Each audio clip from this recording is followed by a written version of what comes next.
siglo, el mundo se vio envuelto en la Guerra Fría, término con el que se conoció el enfrentamiento entre dos grandes potencias, la Unión Soviética y los Estados Unidos.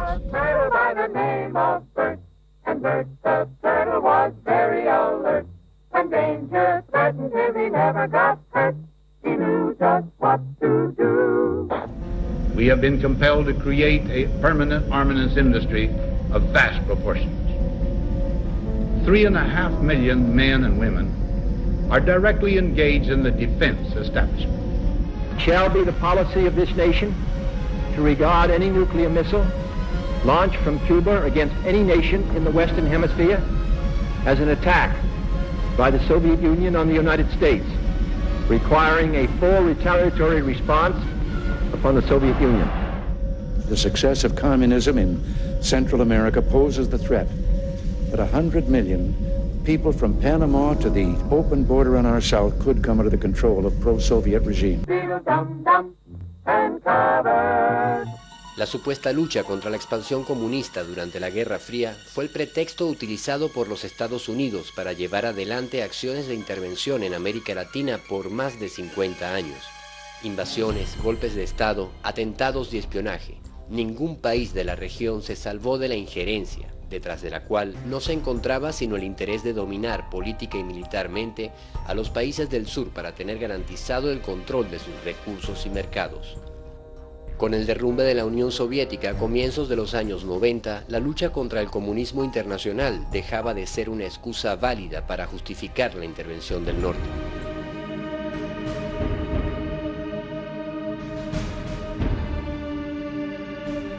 La misión de la CIA y el Pentágono alrededor del mundo perdía su razón de ser al desvanecerse el fantasma del comunismo. Era de suponer que había llegado la era de la paz, pero la realidad fue muy distinta. Terminaba la era de la Guerra Fría para dar paso a la posguerra fría. Washington echaría mano de un variado menú de motivos para seguir justificando su intervencionismo. La guerra por dominar el mundo debía continuar. Una injerencia que en los años 90 redefinió estrategias combinando la acción militar directa con la más refinada intervención económica y financiera.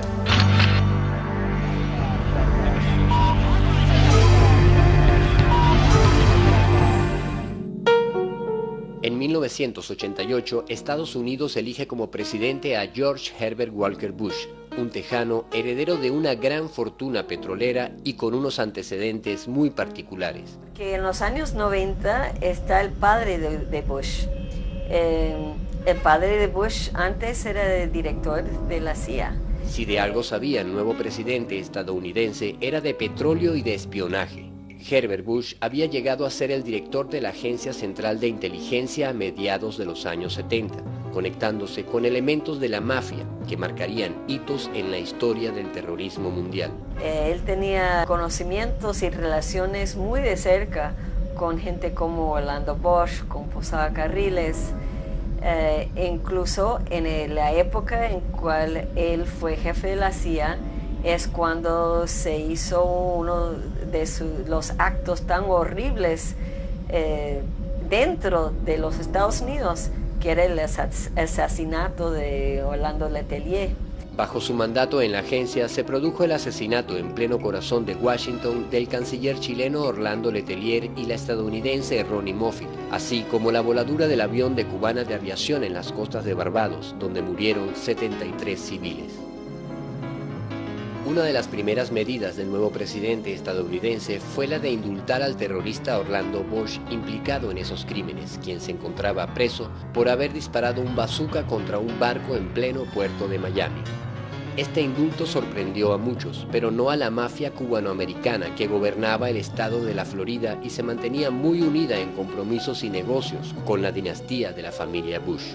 Mr. President, it is an honor and a thrill that you have come to Miami on behalf of my campaign. I'm extremely grateful for all of your support and encouragement in the past weeks.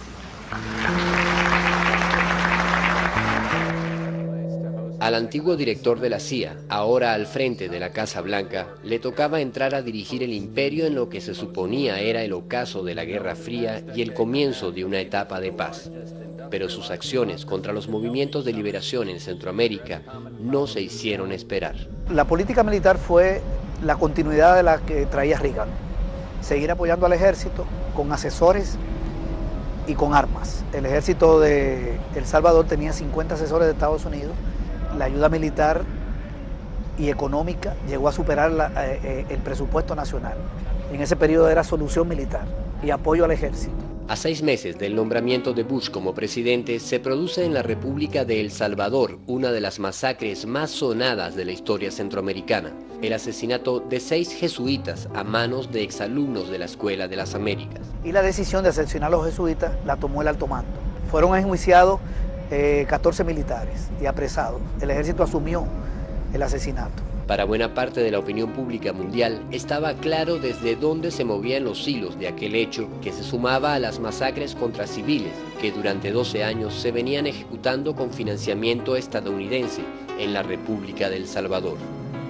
The question is, why are we supporting El Salvador? No, the question was, why are we killing priests in El Salvador? The answer is we're not. Now you be quiet. President Cristiani is trying to do a job for democracy, and the left-wing guerrillas must not take over El Salvador.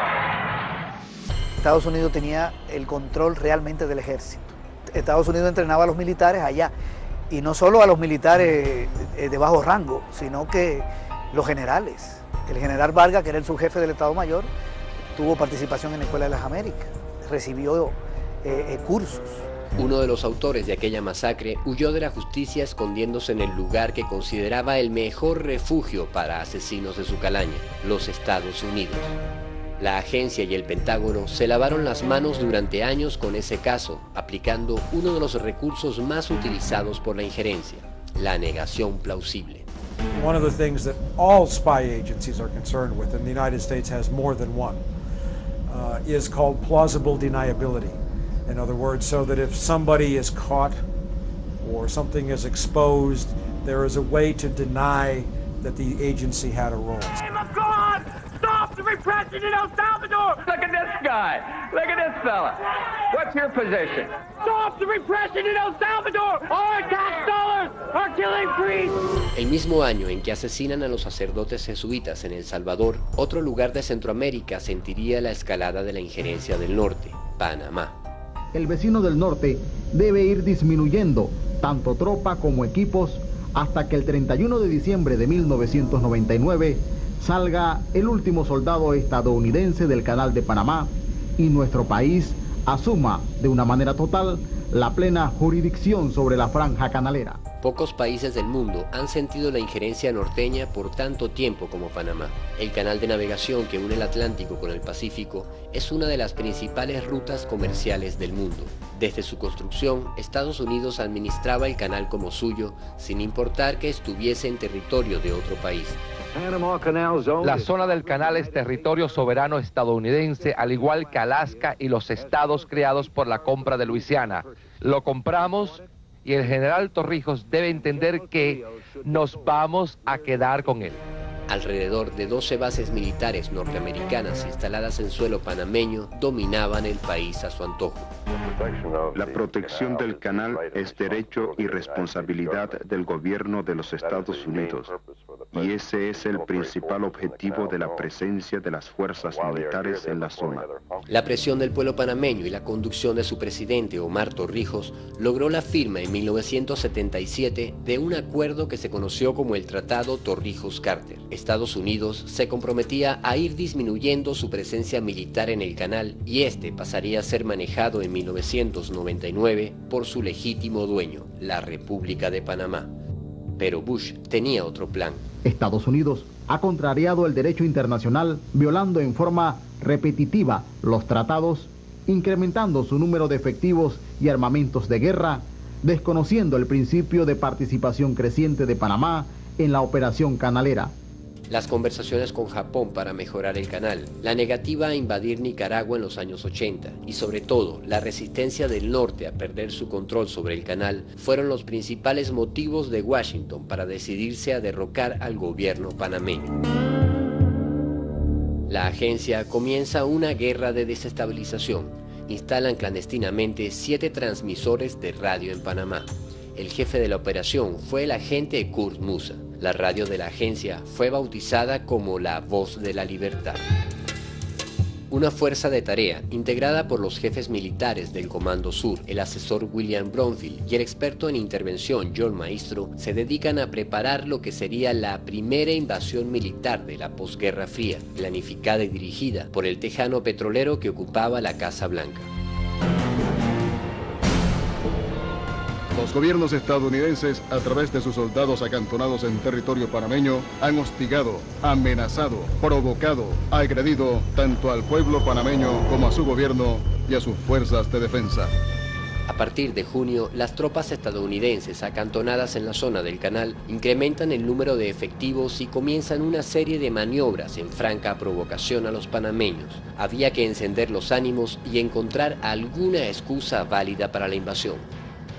1 de julio de 1989, aproximadamente 60 infantes de marina con 6 tanquetas Mowak en actitudes arrogantes e intimidatorias transitaron desafiantes frente al cuartel de la Guardia Forestal de Panamá. 2 de julio, el mismo contingente ocupó militarmente las instalaciones de la planta potabilizadora que abastece de agua al 80% de la población de la capital. 8 de julio, la soldadesca extranjera apostó tanquetas artelladas apuntando sus armas de guerra hacia nuestros soldados e instalaciones militares. 21 de julio, un contingente del Ejército Sur protagonizó en el área de Amador un ejercicio de evacuación de personal civil norteamericano. 22 de julio, aviones de combate con misiles aire-tierra volaron a baja altura sobre áreas residenciales y población civil. 22 de julio, se tomaron el Hospital Gorgas, propiedad de la República de Panamá, bloqueando las vías de acceso. 25 de julio, Gamboa, población bajo control y jurisdicción de la República de Panamá, fue motivo de agresión y de hostigamiento por un contingente militar armado del Ejército de los Estados Unidos. 4 de agosto, el área de Amador fue el motivo del desplazamiento de un contingente militar estadounidense combinados con demostraciones aéreas, poniendo en peligro la seguridad de los vuelos de aeronaves civiles y militares nacionales e internacionales. 4 de agosto. Vehículos blindados artillados cruzaron la carretera panamericana a la altura de Arraiján, intimidando y sembrando el pánico a su paso por las comunidades y áreas residenciales civiles de control y jurisdicción de la República de Panamá. Y es una irresponsabilidad grandísima, y más volar en un área que es territorio panameño y área de esparcimiento para los panameños. La prepotencia de las tropas norteamericanas quedó una vez más en evidencia esta tarde cuando periodistas panameños e internacionales fueron obstaculizados en su labor por parte de la prepotencia y la acción directa contra oficiales y miembros de estas fuerzas panameñas del orden público, así como autoridades civiles, alcalde, representante de corregimiento, corregidor y otras que fueron vejados, humillados, desarmados. A los periodistas, después de ofenderlos, les decomisaron su material y equipo fílmico. Este desgraciado le acaba de decir. No es para tanto, no es para tanto. Pero él le acaba de decir que si yo voy a mover el vehículo, él va a disparar. No se mueve. Esta es tierra panameña y yo soy el representante de este corregimiento, pedazo de idiota. Por favor, mire. Bueno, él tiene que respetarme a mí para que yo lo respete a él. General Noriega's reckless threats and attacks upon Americans in Panama created an imminent danger to the 35,000 American citizens in Panama.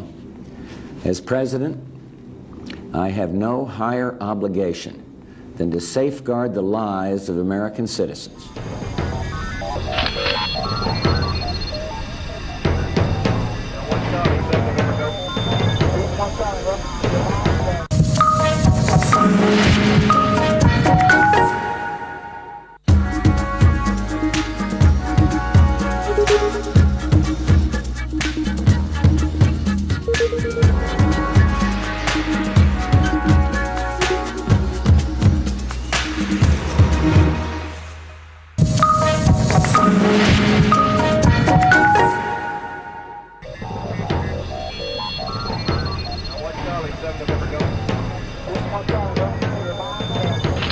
Entonces ellos han bloqueado aquí sobre pretexto de que problema de seguridad, ¿qué seguridad si el pueblo panameño nunca lo ha amenazado a ellos?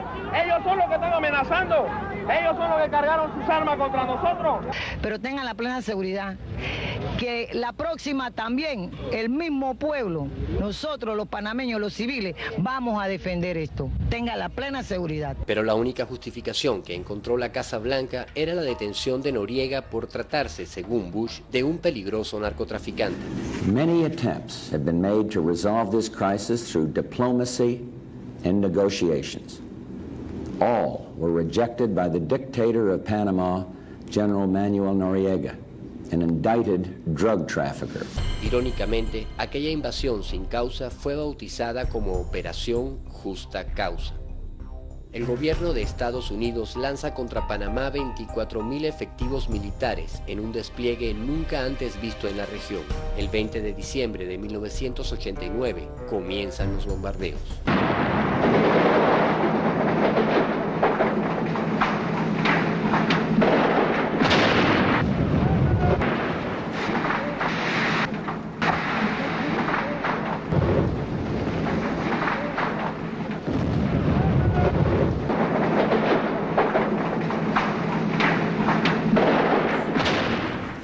Last night, I ordered U.S. military forces to Panama. No president takes such action lightly. This morning, I want to tell you what I did and why I did it. Las exiguas tropas panameñas resistieron como pudieron al invasor, pero ante la supremacía numérica y el despliegue tecnológico no les quedó ninguna oportunidad de victoria a los patriotas. Los guardias de defensa panameños que lograron resistir los primeros combates fueron perseguidos y aniquilados en los días siguientes por los perros de caza del ejército imperial.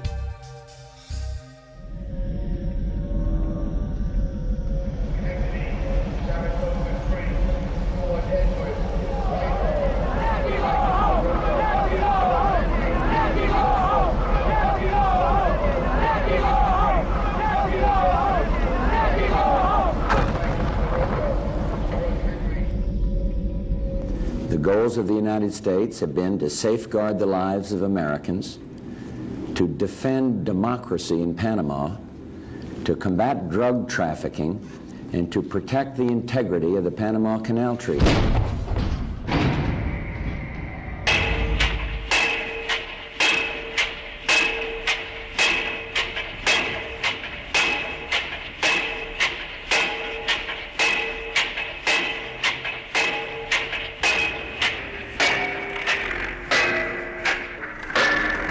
One year ago, the people of Panama lived in fear under the thumb of a dictator. Today, democracy is restored. Panama is free.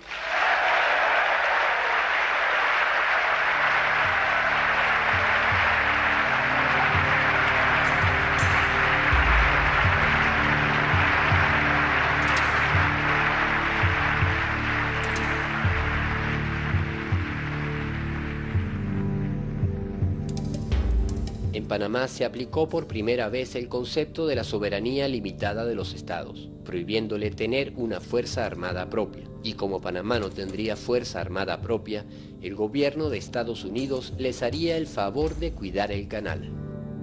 People of Panama lived in fear. Today, democracy is restored. Panama is free. Panama is free. Panama is free.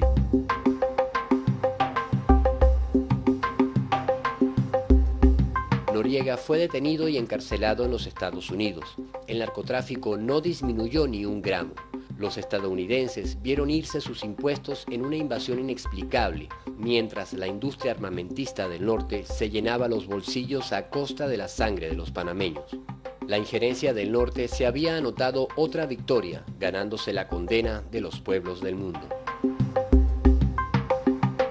Con la invasión a Panamá, Bush ponía en práctica el concepto de guerra preventiva y ejercitaba su tropa imperial para el golpe que un año más tarde daría contra Irak.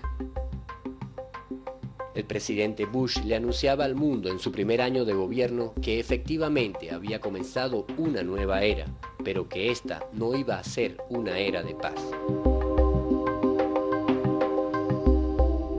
Él los años 90, después de la caída de la Unión Soviética, nosotros en los Estados Unidos nos habían prometido una época tranquila después de la Guerra Fría, y que las relaciones se ponía que iban a ser más tranquilos con nuestros vecinos.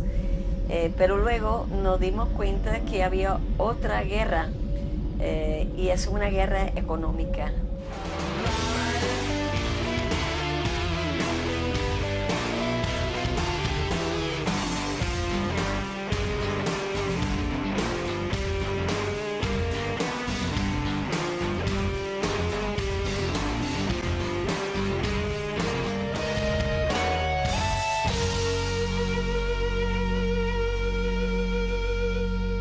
Eso ya había empezado en la década de los 80, pero en los años 90 es cuando llegó a ser crisis en muchas partes del mundo, incluyendo en América Latina, porque las políticas de esas instituciones eran realmente para abrir sus puertas hacia las cooperaciones internacionales, y buscaron toda forma de presionar a gobiernos a imponer políticas que eran contra el pueblo, que incrementaba la pobreza, que cerraran instituciones y centros de salud, de educación, para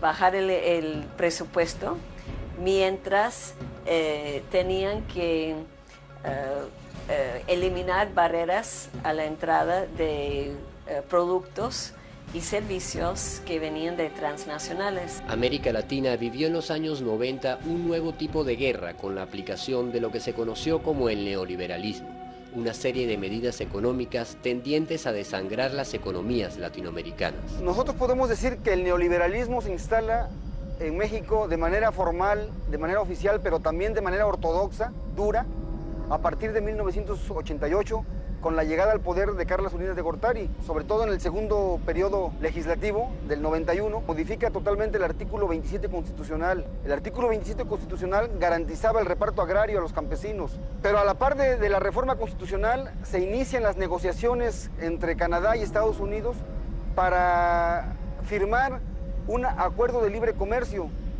de América del Norte, o tratado de libre comercio con América del Norte. Los tratados de libre comercio no eran sino la aplicación del consenso de Washington, una serie de medidas impuestas a los países del sur cuyas recetas obligaban a aumentar impuestos, invertir menos en gasto público como salud y educación, liberar las importaciones, aumentar las tasas de cambio y de interés, liberar de obligaciones al capital extranjero disminuyendo las competencias de los estados y, sobre todo, vender los países por pedazos a través de las privatizaciones. Lo que han hecho es desmantelar los estados y hacer más fuerte a los grandes empresarios, destruir la agricultura en la mayoría de los países, porque al quitarle el impuesto a los productos importados y liberalizar el comercio exterior, lo que ha habido es una inundación de productos importados de Estados Unidos, sobre todo, y de Europa, pero sobre todo de Estados Unidos, y el desmantelamiento de áreas importantes de la agricultura. El caso argentino fue terrible, que quebraron 10 millones de hectáreas de tierra y 500 pueblos quebraron.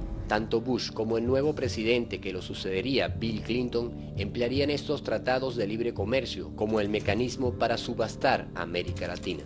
Entonces, toda esa época de Clinton, por ejemplo, que Clinton tiene una cara así muy amable, que era amigo de todo el mundo, pero atrás de la presidencia de Clinton estaba toda esa política económica de dominación.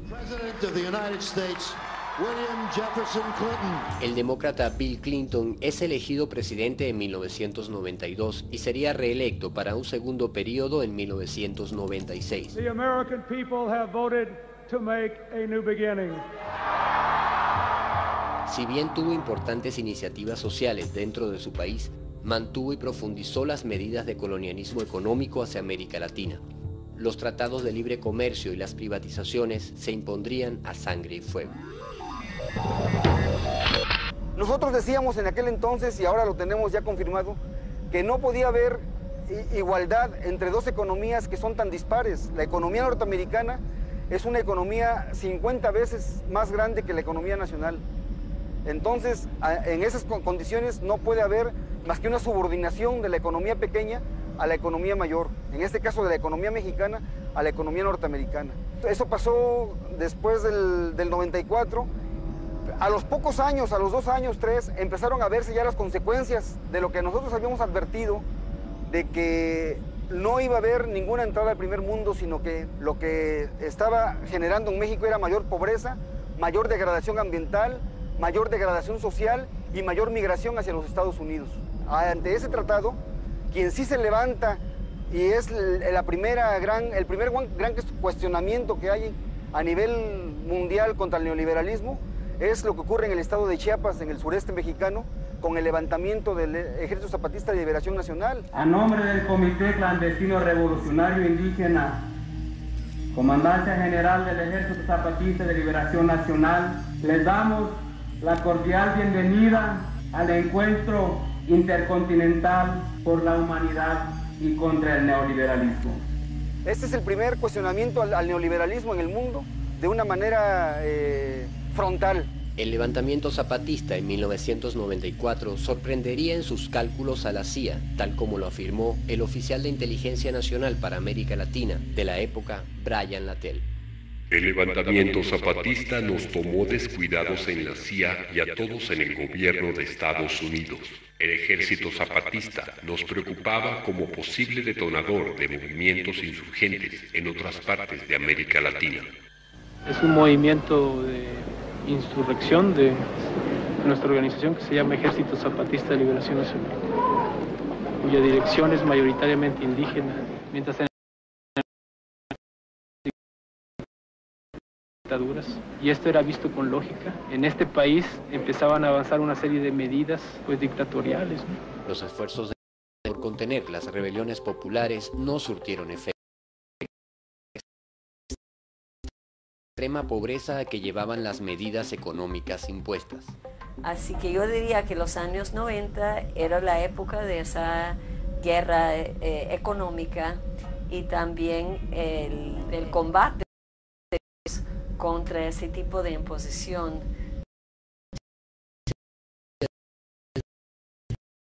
Donde con más ahínco se aplicaron las medidas del Fondo Monetario Internacional. País muy rico en petróleo, lo ha sido también en miseria y exclusión. A pesar de los inmensos recursos con los que contó el país por décadas, las condiciones de vida de gran parte de los venezolanos en poco o nada se beneficiaron de esas riquezas.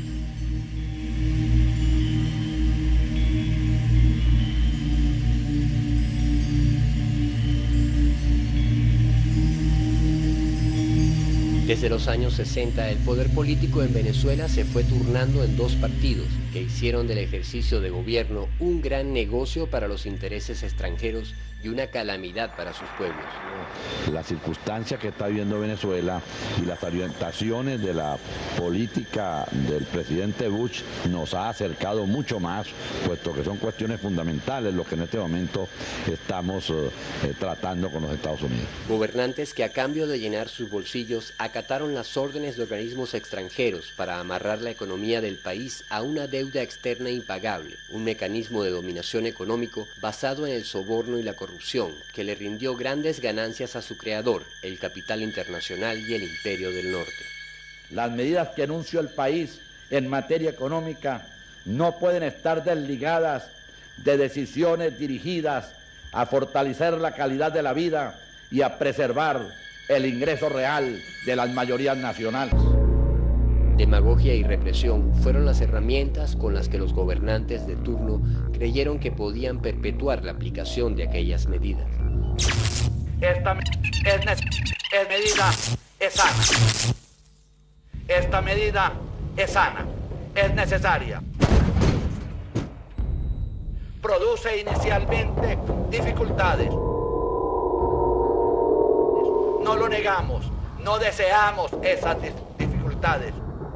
Nos duele esa circunstancia y ya las medidas anteriores iban orientadas en ese mismo sentido.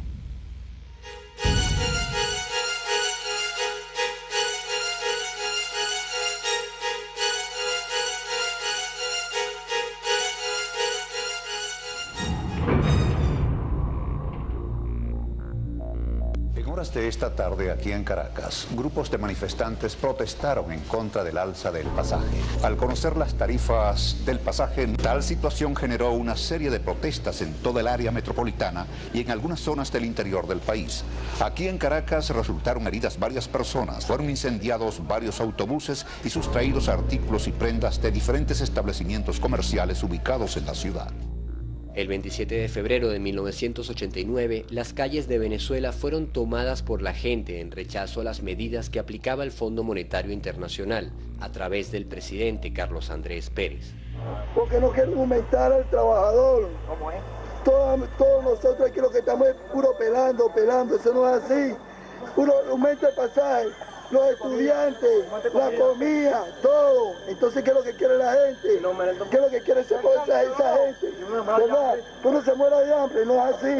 Que bajen todos los precios. Cuando bajen todos los precios, uno se queda tranquilo. La violencia continúa en todo el centro de la ciudad, cuando efectivos de la Policía Metropolitana y de Inteligencia, este cuerpo policial, hacen frente a centenares de manifestantes que se encuentran saqueando muchos de los locales que aquí se encuentran. La policía, que ha estado apoyada por el Ejército y por efectivos de la Guardia Nacional, ha tenido que disparar para poder hacer correr a todos los sujetos que se encuentran saqueando muchos de estos establecimientos. Estos sucesos, conocidos como el Caracazo, le quitaron la máscara a la falsa democracia que gobernaba el país. Decreta, artículo primero, se suspenden en todo el territorio nacional las garantías establecidas en los ordinales primero, segundo, sexto y décimo del artículo 60 y en los artículos 62, 64, 66, 71 y 115 de la Constitución, dado en Caracas a los 28 días del mes de febrero de 1989. El plan económico que provocó aquellos sucesos siguió en marcha con un objetivo muy claro. Entonces empiezan con el ajuste y el consenso de Washington a hablar de privatización.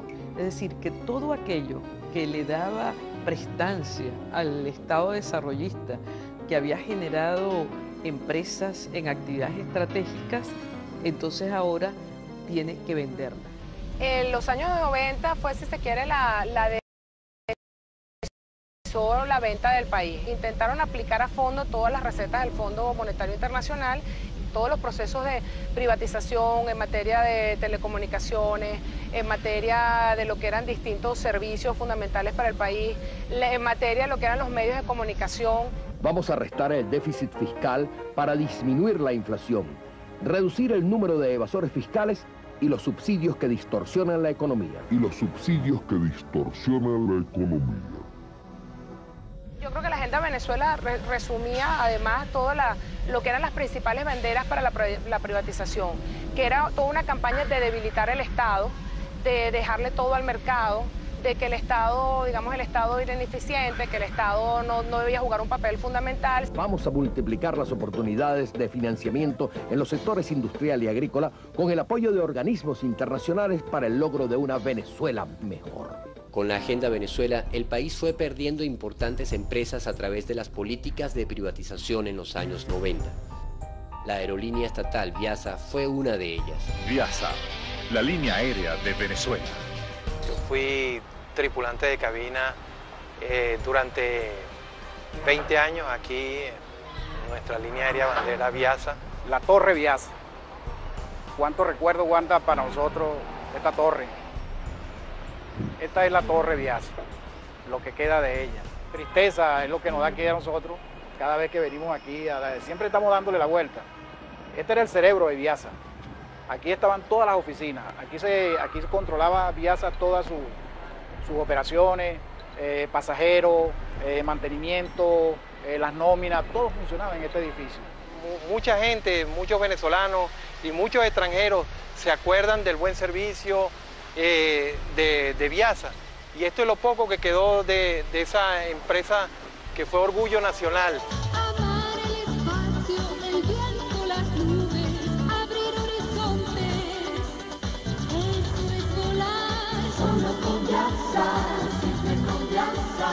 Viasa, la línea aérea de Venezuela. La línea de las 7 estrellas. Viasa, siempre más.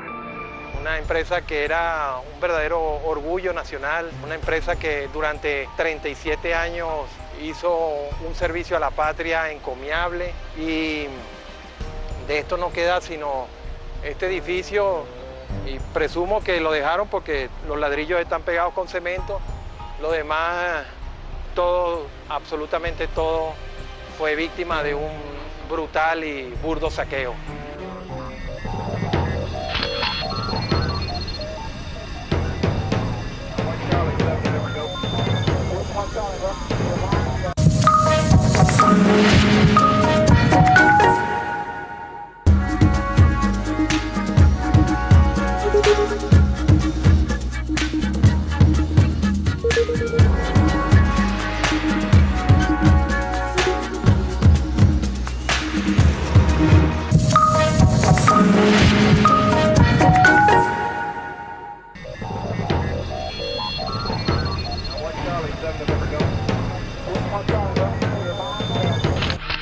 Cuando se privatizó la empresa, sabíamos que no era para nada bueno. El proceso que se estaba utilizando, el proceso neoliberal, que consistía en privatizar todas las empresas del Estado, a la larga eso nos iba a causar problemas.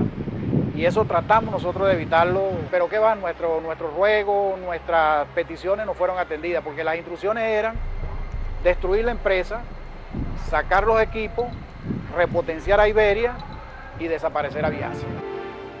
Agenda Venezuela. La forma de colocar cada cosa en su lugar.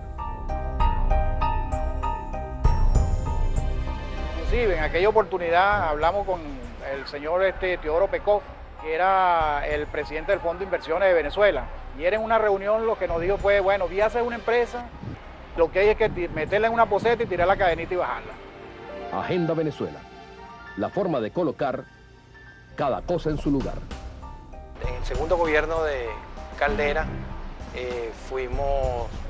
se llevó la empresa a la quiebra y se declaró en quiebra, y nosotros, los venezolanos, que nos quedamos sin nuestra línea bandera, somos los que aún a 11 años estamos sufriendo las consecuencias de ese proceso de privatizaciones y neoliberalismo que ocurrió en aquella época. Dividir los impuestos equitativamente para que pague más quien tenga más y pague menos quien tenga menos. Más, menos, más, menos, más, menos, menos, menos, menos. O sea, las instrucciones ya estaban dadas.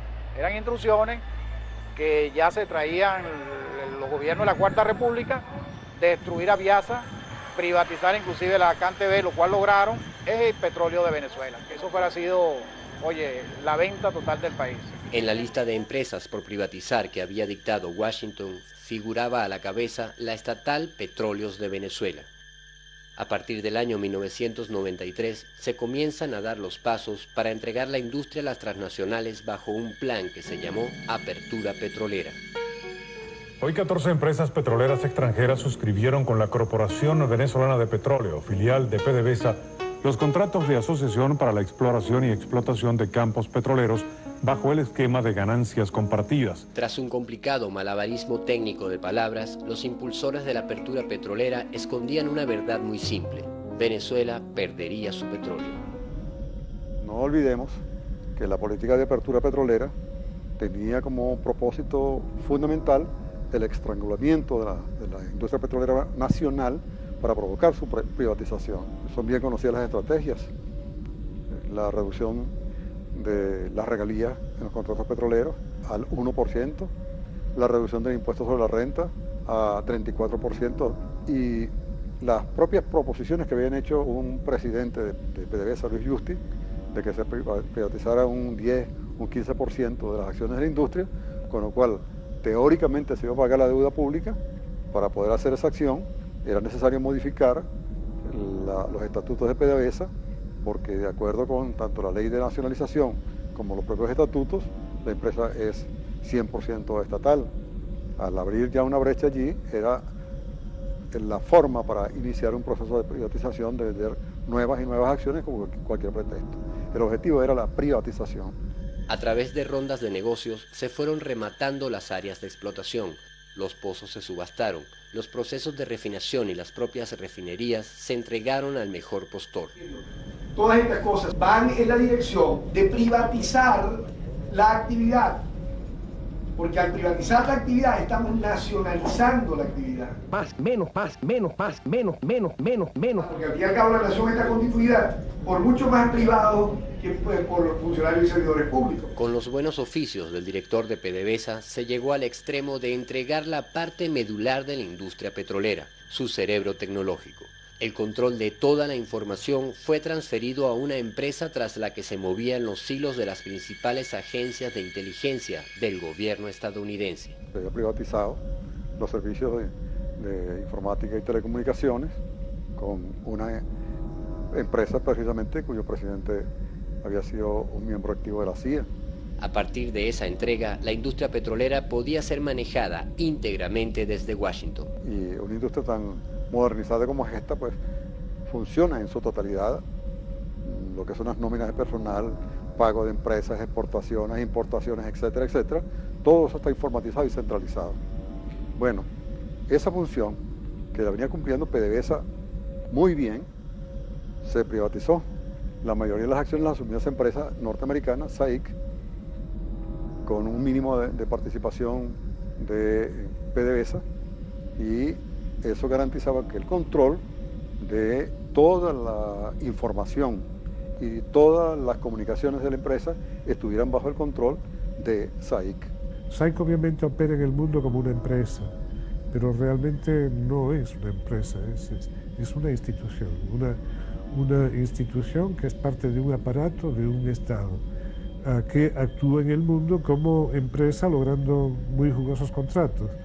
Y en el caso de Irak, en este momento, actúa como un contratista, pero un contratista de alta fidelidad para el imperio.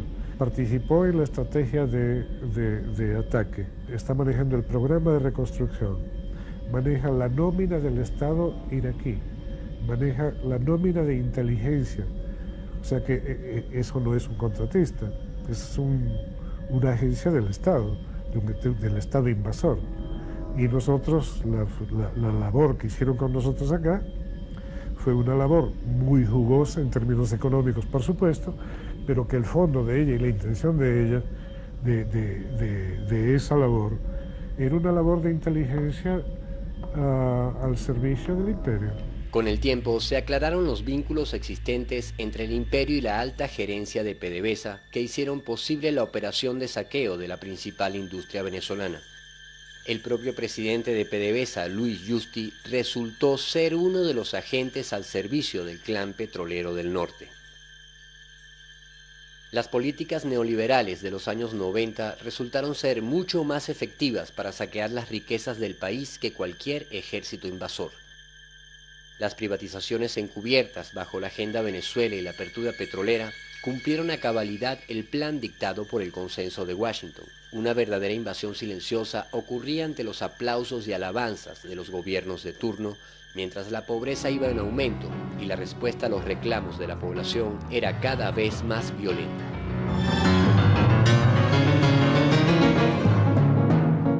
La descomposición social creció como nunca en Venezuela, pero también crecieron las organizaciones populares que luchaban por un cambio de rumbo en el país. Algunos miembros de las Fuerzas Armadas fueron parte en ese proceso, y un movimiento llamado Bolivariano 200 se dio a conocer al mundo al rebelarse contra el gobierno en la insurrección cívico-militar del 4 de febrero de 1992.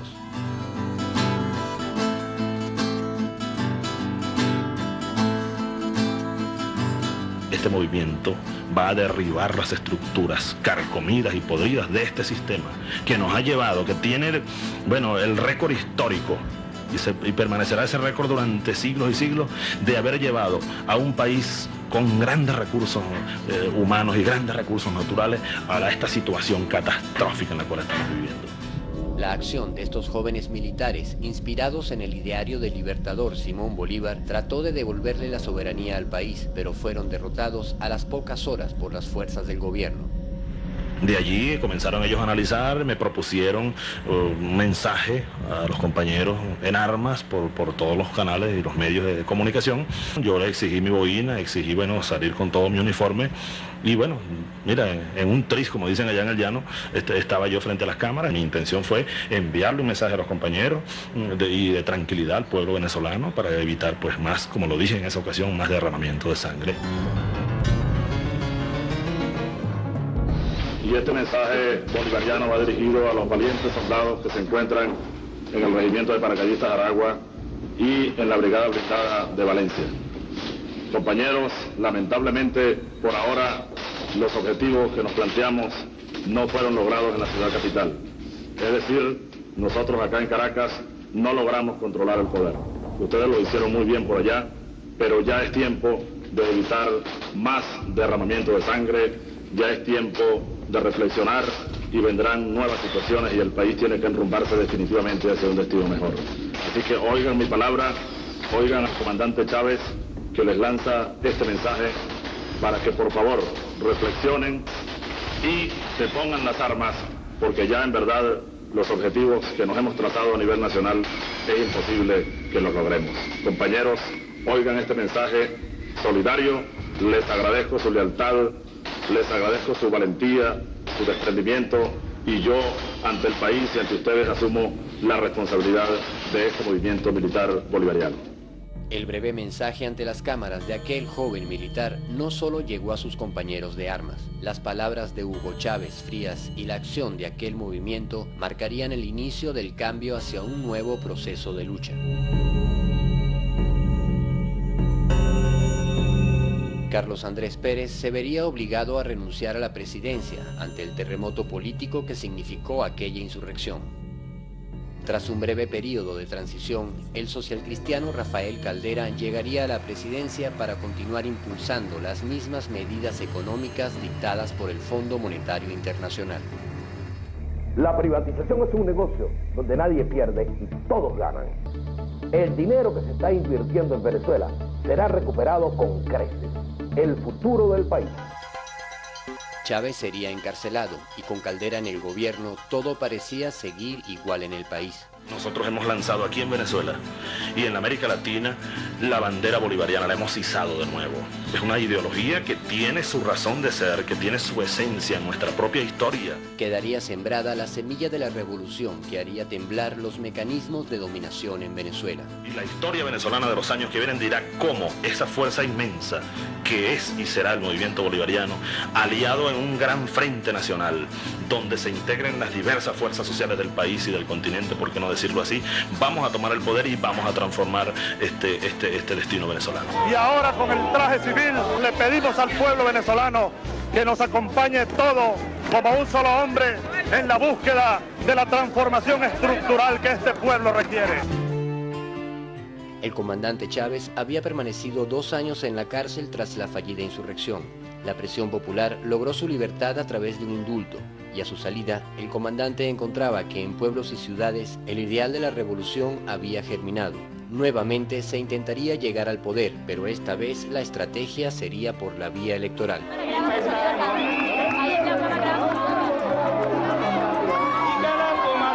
Aquí está el comandante Hugo Chávez. Hemos salido a este encuentro fervoroso con el pueblo, a este encuentro fervoroso con los jóvenes venezolanos, para llamarlos a la lucha. Compatriotas, no tenemos otro recurso sino luchar a brazo partido para abrir el camino que estos niños que andan por allí, mucho más jóvenes que nosotros, deben transitar para tener una patria libre. Nosotros hoy, lamentablemente, tenemos que decirlo, no tenemos patria libre. La patria la violaron, la patria la mancillaron, la patria la acabaron, tanto corrupto y tanto traidor.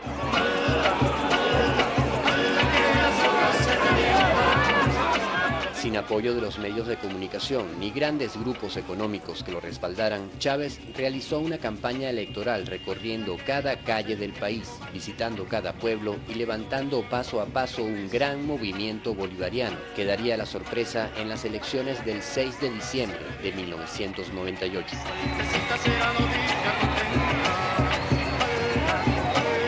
Hugo Chávez, un teniente coronel retirado, es el presidente electo de Venezuela.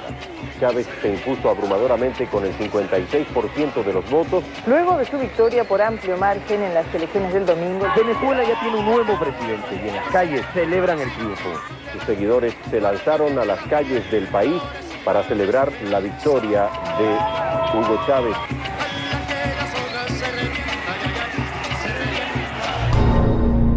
Los sectores dominantes creyeron que tras el triunfo en las elecciones se acabaría el discurso radical de Hugo Chávez Frías y sus principios serían contaminados por las mieles del poder. La estructura legal del Estado se encontraba diseñada para favorecer a los más poderosos, manteniendo el sistema de injusticia y desigualdad. Desde el punto de vista del norte, era cuestión de tiempo ver al nuevo presidente transformarse en un mandatario convencional sumiso a los intereses del gran capital. Pero no fue así, y los cambios en el país comenzaron desde el primer día de su investidura como presidente. Lo más importante para mí es la nueva ola que se abre en América Latina con la Revolución Venezolana, que se inicia en el año 99 con la toma de posesión de Chávez, en el marco de un declive del imperialismo norteamericano, que es un tema muy largo, pero que se resume en su carencia de agua y de energía y en su pérdida de peso en la economía mundial. Algo había cambiado en el mundo durante la década de los años 90. Desde el foso de miseria en que América Latina había sido sumida, surgían fuerzas de cambio que le torcerían el rumbo a la historia, ganándole terreno al colonialismo neoliberal. Ahora sí creo, boteando por todas partes, que estamos a las puertas de una inmensa victoria histórica, estratégica, táctica. Terminaban los años 90 y comenzaban tiempos de revolución en América Latina.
Es tu destino.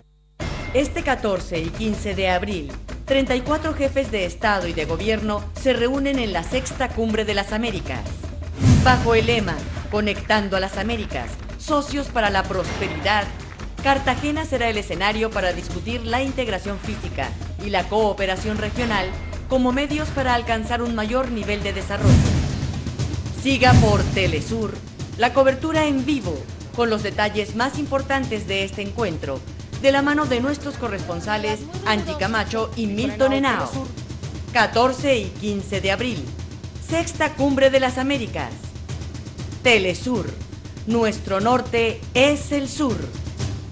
Este miércoles 11 de abril, Telesur le invita a participar en nuestro foro web. Conversa en directo con el filósofo Miguel Pérez Pirela en torno a los sucesos acaecidos el 11 de abril de 2002 en Venezuela, a través de nuestra web www.telesurtv.net.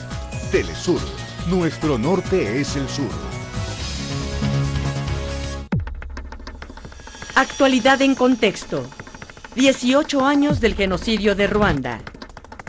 2 de octubre de 1990. Inicia un cruento enfrentamiento bélico entre las Fuerzas Armadas ruandesas, brazo armado del gobierno de mayoría Hutus, y el Frente Patriótico Ruandés, conformado por miembros de la etnia Tutsi, en el exilio. El conflicto entre las élites se basa en la lucha por el poder, la tierra y el temor a ser exterminado. La guerra civil se prolonga hasta el año 1994.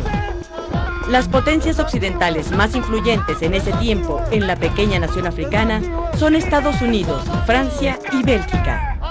Las naciones intervienen en el conflicto creando una serie de condiciones que hacen la matanza masiva inevitable. 6 de abril de 1994.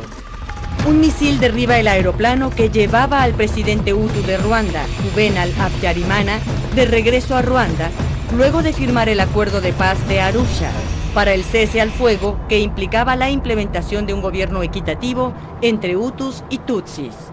Un punto de inflexión que da paso a un atroz genocidio. Permanece la incógnita. ¿Quién derribó el avión presidencial ese día? Una falange mayoritaria y radical de la etnia Hutu prepara el aniquilamiento masivo tanto de Tutsis como de Hutus moderados u opositores del régimen de Habyarimana y cercanos al Frente Patriótico Ruandés. Esa misma noche se desencadena una matanza indiscriminada y atroz, un genocidio de carácter étnico y político. La misión es llamada Opción Cero. El régimen militar oficial contaba con una milicia radical de 30.000 hombres organizados a lo largo del país. Sus miembros podían adquirir rifles de asalto AK-47 con solo rellenar un formulario. La misión duró 90 días. Más de 800.000 personas fueron asesinadas, lo que implicó el 11% del total de la población, o 4/5 de los Tutsis que vivían en el país. Además, provocó 200.000 huérfanos, viudas y un éxodo masivo de 2 millones de refugiados. Todo esto se da bajo la mirada cómplice de la comunidad internacional. Según analistas, el Banco Mundial y el Fondo Monetario Internacional, bajo el programa de ajuste estructural, financiaron la masacre. El gasto estimado fue de $134 millones solo en la preparación del genocidio. La Organización de las Naciones Unidas no hizo nada para impedir el exterminio.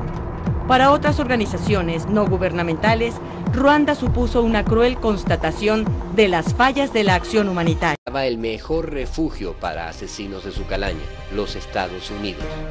La agencia y el Pentágono se lavaron las manos durante años con ese caso, aplicando uno de los recursos más utilizados por la injerencia, la negación plausible. One of the things that all spy agencies are concerned with, and the United States has more than one, is called plausible deniability. In other words, so that if somebody is caught or something is exposed, there is a way to deny that the agency had a role. Name of God! Stop the repression in El Salvador! Look at this guy! Look at this fella! What's your position? Stop the repression in El Salvador! Our tax dollars are killing priests! El mismo año en que asesinan a los sacerdotes jesuitas en El Salvador, otro lugar de Centroamérica sentiría la escalada de la injerencia del norte, Panamá. El vecino del norte debe ir disminuyendo tanto tropa como equipos hasta que el 31 de diciembre de 1999 salga el último soldado estadounidense del Canal de Panamá y nuestro país asuma de una manera total la plena jurisdicción sobre la franja canalera. Pocos países del mundo han sentido la injerencia norteña por tanto tiempo como Panamá. El canal de navegación que une el Atlántico con el Pacífico es una de las principales rutas comerciales del mundo. Desde su construcción, Estados Unidos administraba el canal como suyo, sin importar que estuviese en territorio de otro país. La zona del canal es territorio soberano estadounidense, al igual que Alaska y los estados creados por la compra de Luisiana. Lo compramos y el... Continuidad de la que traía Reagan. Seguir apoyando al ejército con asesores y con armas. El ejército de El Salvador tenía 50 asesores de Estados Unidos. La ayuda militar y económica llegó a superar el presupuesto nacional. En ese periodo era solución militar y apoyo al ejército.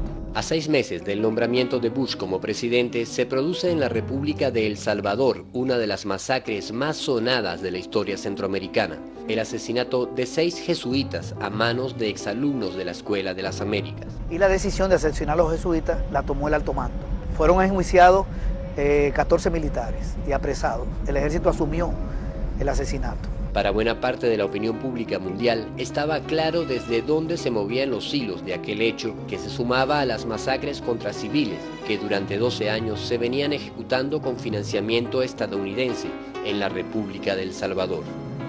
The question is, why are we supporting El Salvador? No, the question was, why are we killing priests in El Salvador? The answer is we're not. Now you be quiet. President Cristiani is trying to do a job for democracy, and the left-wing guerrillas must not take over El Salvador.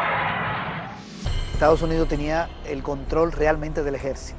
Estados Unidos entrenaba a los militares allá, y no solo a los militares de bajo rango, sino que los generales. El general Vargas, que era el subjefe del Estado Mayor, tuvo participación en la Escuela de las Américas, recibió cursos.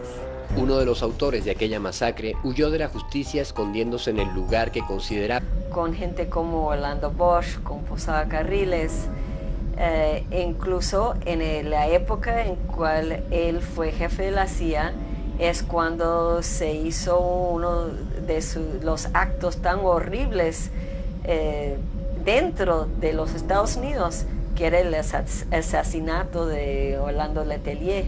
Bajo su mandato en la agencia se produjo el asesinato en pleno corazón de Washington del canciller chileno Orlando Letelier y la estadounidense Ronnie Moffett, así como la voladura del avión de Cubana de Aviación en las costas de Barbados, donde murieron 73 civiles.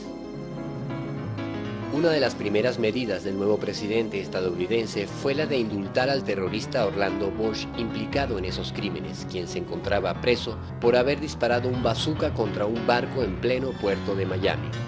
Este indulto sorprendió a muchos, pero no a la mafia cubanoamericana que gobernaba el estado de la Florida y se mantenía muy unida en compromisos y negocios con la dinastía de la familia Bush. Mr. President, it is an honor and a thrill that you have come to Miami on behalf of my campaign. I'm extremely grateful for all of your support and encouragement in the past weeks.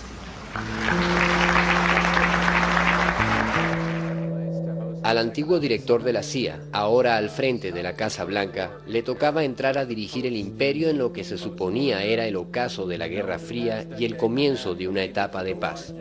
Pero sus acciones contra los movimientos de liberación en Centroamérica no se hicieron esperar. La política militar fue la... El mundo se vio envuelto en la Guerra Fría, término con el que se conoció el enfrentamiento entre dos grandes potencias, la Unión Soviética y los Estados Unidos.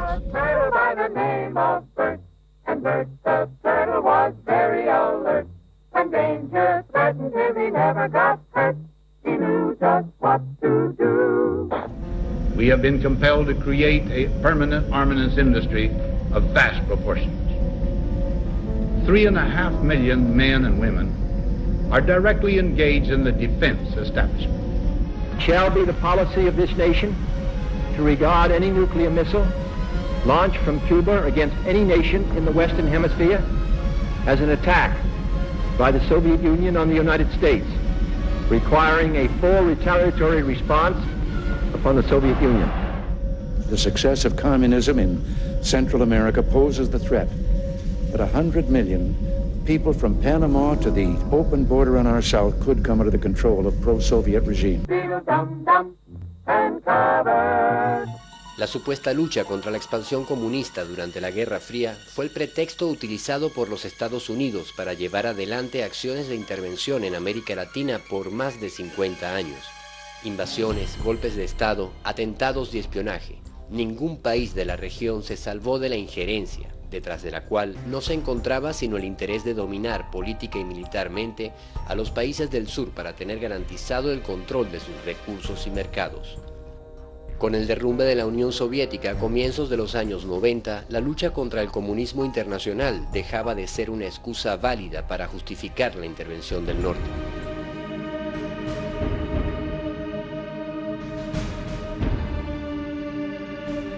La misión de la CIA y el Pentágono alrededor del mundo perdía su razón de ser al desvanecerse el fantasma del comunismo. Era de suponer que había llegado la era de la paz, pero la realidad fue muy distinta. Terminaba la era de la Guerra Fría para dar paso a la posguerra fría. Washington echaría mano de un variado menú de motivos para seguir justificando su intervencionismo. La guerra por dominar el mundo debía continuar. Una injerencia que en los años 90 redefinió estrategias combinando la acción militar directa con la más refinada intervención económica y financiera.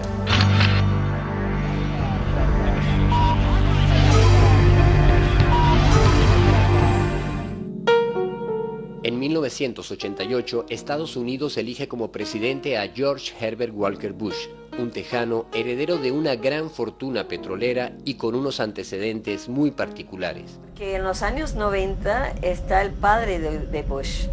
El padre de Bush antes era el director de la CIA. Si de algo sabía el nuevo presidente estadounidense, era de petróleo y de espionaje. Herbert Bush había llegado a ser el director de la Agencia Central de Inteligencia a mediados de los años 70, conectándose con elementos de la mafia que marcarían hitos en la historia del terrorismo mundial. Él tenía conocimientos y relaciones muy de cerca